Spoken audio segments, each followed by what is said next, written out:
champions, currently Excuse the me, world boss. number You 1. have a text message. Mabigat na task to para sa Flash Singapore, Ingan.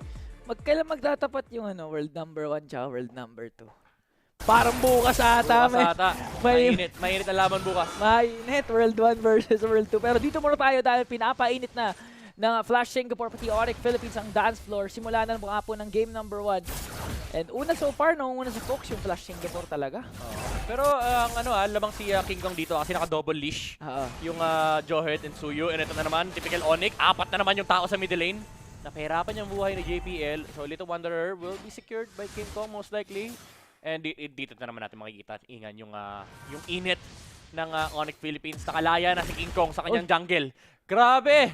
Ito yung sinasabi ko sa'yo, Ingan bakit sobrang importante na makalaya yung jungle mo first 2 minutes Napa-flicker kagad nila si Ken doon sa XP lane. Major kagad yun, mas lalo na wala pang turtle up for grabs. Pero nakita natin Super Prince, literal, na wala ng green yung kanyang headbart, nakatakas pa rin talaga with his super instincts. So ngayon na midnight, nakakatawa kasi yung Onyx Philippines tuwing tapos na yung first turtle, regardless kung makuha nila o hindi. Yung mid trio nila nag-iiba, pero teka lang, si Brusco nabigyan nga dito ni JPL, napa-flicker out na rin, pero ligtas pa rin naman. And going back to my point, Ayan na! Ayan King na! Kong pumasok na, kahit si Cortese nag-flicker out, nahabol pa rin ang kanyang suyo. Man, ilang beses ko na nakita to, pero King Kong, makakita ba siya ng palabas? Hindi. Makapatay nila yung jungler dito ng Onyx Philippines. Aabot naman sila sa turtle, however. Pero ito yung sinasabi ko sa'yo, Ingan Ilang beses ko na nakita yung first blood attempt lagi ni King Kong sa middle lane. Pero to, nakahanap din ng trade si Hades. Punishing the Pharsa without the flicker. Medyo nag-overstay si Super Prince doon. And Onyx PH, nako, dehado sila ng 1 kill. Medyo pinapakita lang talaga ng Flash Singapore na teka lang, hindi nyo kami basta-basta mapa-fast game. Yung mid control na talagang alam namin na gustong-gusto nyo makuha. Hindi nyo basta-basta makuha kahit may heal na pa kayo. So ngayon, tinatry nilang bigyan si Kirk. Napasprint na rin para, ay, di pala, wala palang sprint yun. Naka-revitalize pala, pero may diversion na ganap dito. Alam mo, itong, teka lang, tinamaan dito si Brusco and babagsak yung Johead.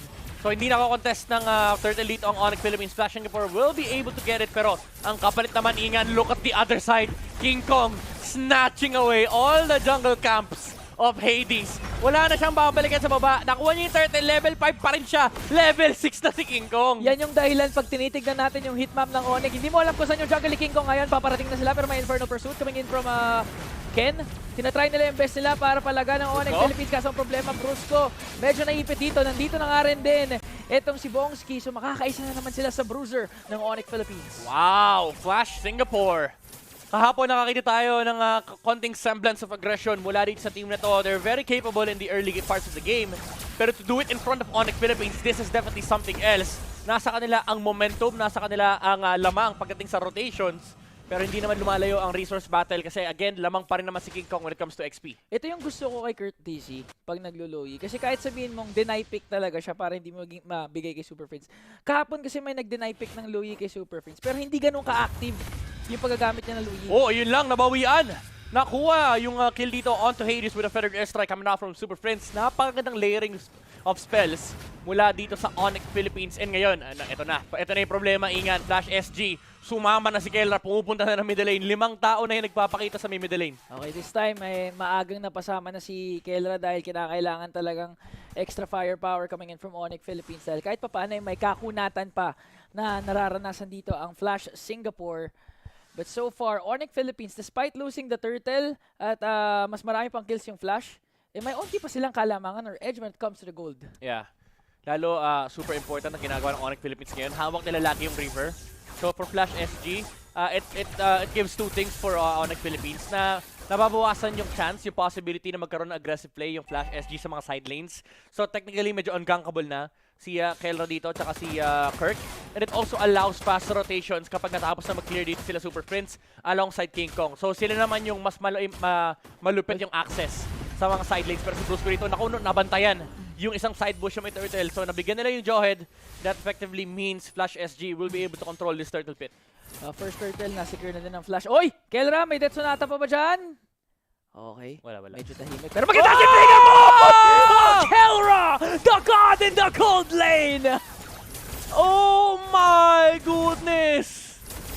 Pwede namang i-expect nung Irithel yun ni Bongski, pero iba talaga si Kelra. And umahabol pa rito Flash SG, nagalit sila, naghahanap sila ng away, pero binalik ng Onyx Philippines yung away. Dito kay Hades, napatay na nila yung Joy, pero di pa sila tapos umahabol pa rito. Sila Kirk, and tutumba pa yung Phobius Flash SG. Ganun kalaki yung epekto ni Kelra, men. Nakagawa siya ng play sa baba dahil doon ginanahan yung Onyx Philippines sa taas at ngayon nakaisa na naman sila sa Ken. At ito na yung alam natin, going for the mid lane. Wala pang 6 minutes, basag na ang unang mid lane ng Flash Singapore. Ito yung sinasabi ni Mirko parang may 5 Kelra, may 5 King Kong. Oo. Sa side ng Onyx Philippines. Grabe, hindi pinauwi ni Kelra. And sa totoo lang, pwede namang i-expect ni Bongski yun, pero wala ka na magagawa pagka-flicker niya, binaril-baril siya Ang bilis ng instinct ni Kelra and ganyan talaga ang isang gold standard. Alam niya pagpatay ka. Pag sinabi ni Kelra patay ka, patay ka. Oo, tsaka pag hindi ka niya napatay, pero alam niya makapatay ka dapat, sabihin niya, oy, bug yun. Hindi dapat ganun yun. May mali, may mali. May mali. May nangyaring anomaly. May anomaly. Pero ngayon, natignan natin, with that swing sa gold lane, pati na rin sa top, Onyx Philippines, 3.5k gold lead, may conceal yung Flash Singapore. Sobrang lala ng conceal nila. Nasa harap sila nung Jawhead tsaka nung Farsa. And ayun, wala silang pantakbo ngayon. Pero there's strike, utumba pa nga si Ken. Napasobra pa ata ang Flash SG. Ken na naman ang nabigyan dito ng Onyx Philippines with their 5-man rotation. Kirk, halos wala nang pake kahit binibigyan siya, tumatayo lang dun sa bush. Hinarangan yung likod, Ben. Men! Sinara yung exit. Sila na yung exit, sila na yung Kelwar. Kelwar kasi yung exit sa Malaysia ngayon, pero bumabawi ang Flash Singapore. Naku mo, mabibigyan si Bruce pero nakapag-flicker out pa. Kirk tsaka si Kelra, pwede bumawi dito, pero mawawala si King Kong tsaka si Super Friends for Onyx. Medyo na pa sobrang ng lalim si Super Friends to tsaka si King Kong. Hindi pa nila kayang isara ang exit. Wag muna. Wag muna. Hindi pa kaya ang butas, pero Skirk Kito with the Revitalize, sustaining a lot of damage taken from Flash SG. And tutumba na nga yung Hilda. And si Kelra na lang yung nag-defend ng middle lane. This will likely be a successful attempt from Flash SG, and susunod pa yung Pagong. So Onyx Philippines losing some steam, losing some control after the initial failed attempt on the top lane. Wow, this is the first time ata na makikita kung walang turtle na na-secure ang Onyx Philippines in one game, pero may diversion na naganap doon sa baba. Naku po, si Hades pa nga tumumba, nakaligtas pa si King Kong, a failed attempt mula dito sa Flash SG. Ayun. And napasobra ata ang kanilang invade dito onto Onyx Philippines. Tutumba ang 3. Make that 4 with the flicker out from Super Prince. They only lose 1. Ngayon nila sinara yung exit, si Super Prince binakuran sa likod ng Farsa. And with that response, Flash Singapore got 3 turtles, but Onyx Philippines, 4 ang kanilang napatay sa clash na iyon. Now transitioning sa pag-agaw ng mga buffs ni Hades. Sabi ng Onyx, sumosobra na kayo Flash Singapore Sabi lang namin good luck. Masyado kayong mainit nung early game. Pero napasobra sila. Nag-overheat. Nag-overheat yung sasakyan. Nag-overheat yung sasakyan. Parang hindi sila umabot do sa Malaysia. Ang nangyari kasi midnight, nung binuksan yung sasakyan, hindi binigyan ng oras mag-warm up. Oo. Talagang ginas nila kaagad. Kumbaga, okay na yung init kanina di ba? Oo. Tumakbo na yung karburador Tama. Kaso, nag-third gear Nag-third gear kaagad, hindi ka pa nga nagsisecond. Hindi pa na nga nagsesegunde Ano kasi yan, primera, segunda, tercera. Yung Flash SG, pag ganun ng susi, tercera ka agad Sira agad. Pero hindi mo din naman sila masisisi kasi isa sila sa mga few teams sa actually after mag-balloon ng lead ng Onyx to 4K, nababa pa nila to 1K. So, kahit pa paano namimitigate nila yung snowball ng Onyx. Yeah. Pero kasi parating may sagot yung Onyx Oo, kumbaga, kahit anong problem ang ibigay mo sa Onyx Philippines, may marky sila. May marky sila na kahit hindi, may solution sila. May solution sila. At ang mukhang magiging solution nila ay diversion sa top play.